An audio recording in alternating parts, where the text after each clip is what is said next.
Hello everybody, Fleet the Barrels here and a huge warm welcome to my channel. I help and inspire people in dance and I specialise in West Coast swing and solo dance with influences in styles like ballet, contemporary hip hop, house, dance hall and more. And in today's video we're going to look at how to improve your connection. Let's go. So the first thing we need to look at is what is connection, and I have this band here to show you. So in my opinion, connection is you be able to feel where your partner's weight is one way of putting it. So imagine we have one person here.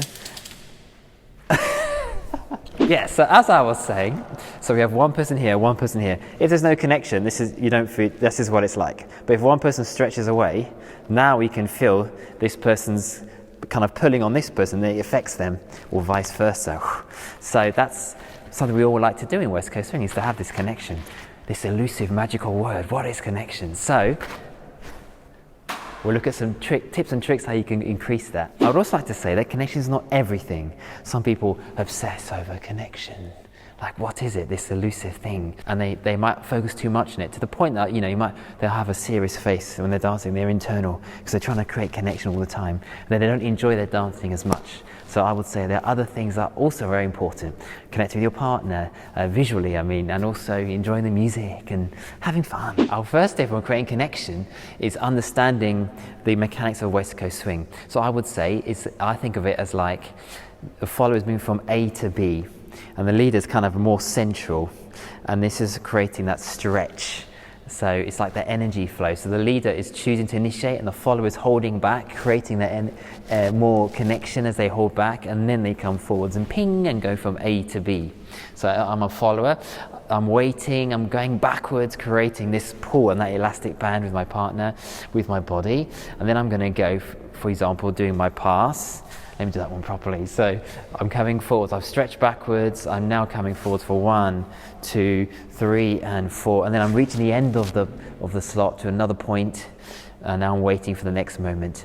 Or I might go from A back to A. So I'm here holding back, and now the leader leads me forwards.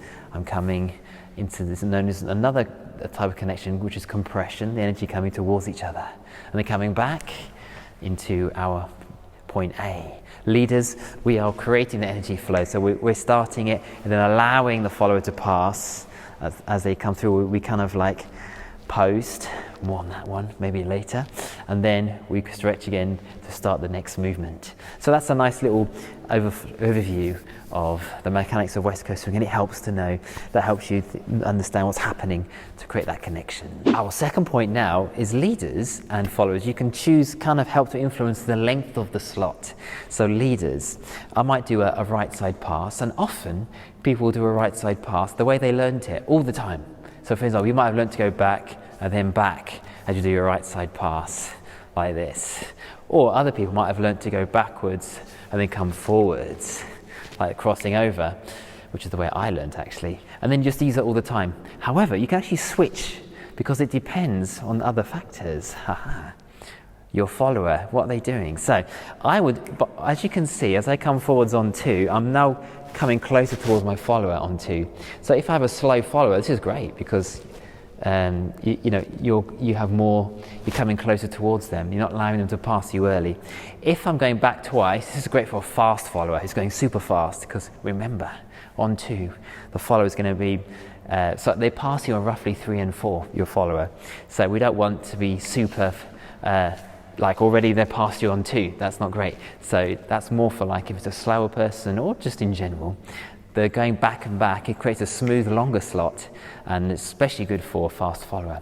So you can choose between those two and see which one works better for you or the follower you're with. Followers, you can also play around.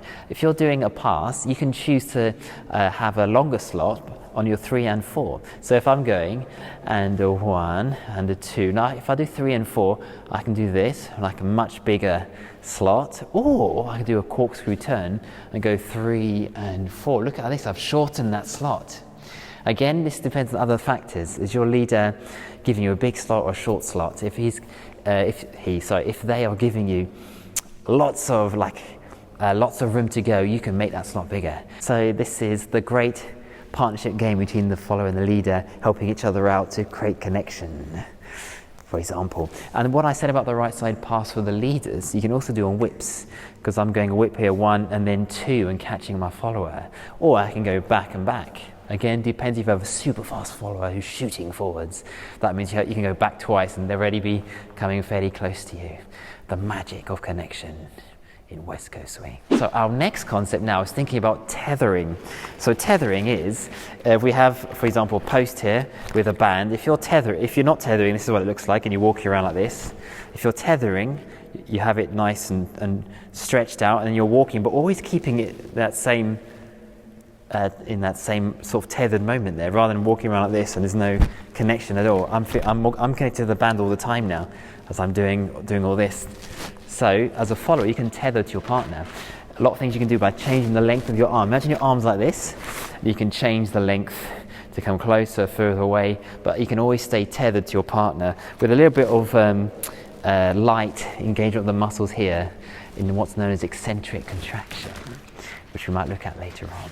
So if I'm doing a pass as a follower, I'm going forwards on 1, 2. I'm kind of having this energy very lightly going away from my partner like this, so it's tethered onto them instead of not being tethered, and it's like that elastic band drooping, not really doing much, but more like I feel this, I'm moving away from my partner as a follower, and we can feel this from both our connections, each other going away from each other as we're dancing. Nice. Now our next tip, let's have a look here on my little notepad, digital notepad, is now this one I learned from Miles and Tessa. Amazing, which is that eccentric contraction you can use on 6 under 1. So as a leader, I might be going 5 and 6. I've got a slight bend in the elbow. As I'm stretching my body away, I'm also allowing this to come out, but it's kind of like under tension, allowing it to come out. It's like I have a weight here, and instead of letting the weight come down like this, I lower the weight down slowly with my muscles controlling it down. It's like that, and as I go away, and that's a really nice moment of connection with your partner.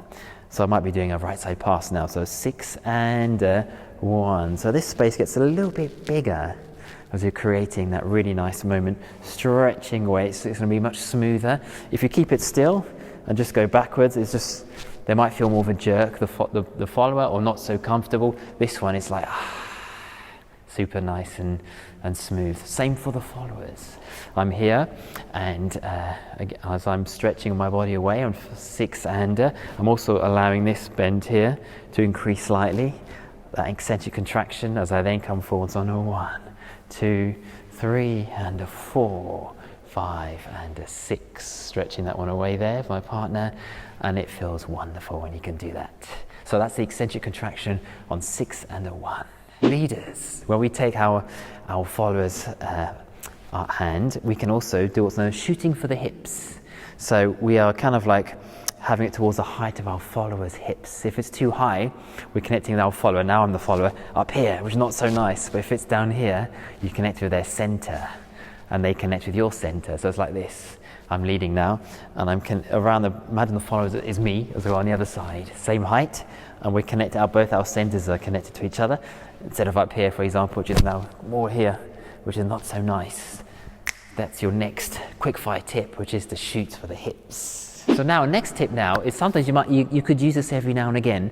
These are like little mini tips now, which is where you can twist your body to create more connection if you need to. So imagine that I've come here. If I twist around, I'll show you here actually. I'm here. If I twist around, it kind of tightens the connection even more. So imagine I'm here. I want to create more connection. I can twist around, and I can feel that. Ooh. Increasing with my partner as a leader or as a follower. I'm a follower here, and so I'm here as a follower. I'm just anchored for 5 and 6. You want to twist around to experiment, and then you can feel that it's like the rope is coming shorter and creating a really nice moment of more connection. So I could go 5 and 6, and then come out for 1, 2, 3 and 4, 5 and 6, and so on.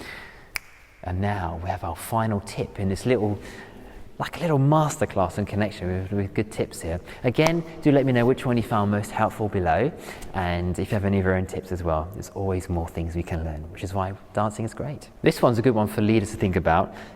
Some people always float their anchor step, but then without actually thinking about it, and this might lose connection completely. So I'm doing, for example, sugar push as a leader.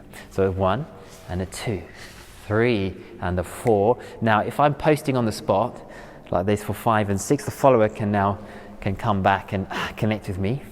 That's the tip for you followers, is to come back and always come back to point A if you're doing a sugar push. But if I'm coming forwards 5 and 6, the follower now has to come further backwards, and they might not know how to do that yet, or you're just making it harder for them as well. So unless you're floating it on purpose, which is totally fine, then that's fine. It's a choice you've made. But be aware that posting on the spot is going to make it generally easier for your follower. If you do float, you might go 5 and 6, and you can practice that twisting action as well if you need to create that connection very quickly if you need. So I'd love to invite you, if you enjoyed this video, to give it a cheeky like and to click on the subscribe button below and on the bell icon that will notify you when videos are available. And also do let me know in the comments if you have any of your own tips for connection. It's always good to share with each other and to encourage one another. And in case you don't know, I offer private lessons online and in person, and that can be either with you as an individual or with your own group or company. So if you're interested, do comment below or send me a private message. As well as having great connection, it's also very important to be able to dance to the music and let it affect your dancing. So do check out this next video, which is on my little guide to musicality.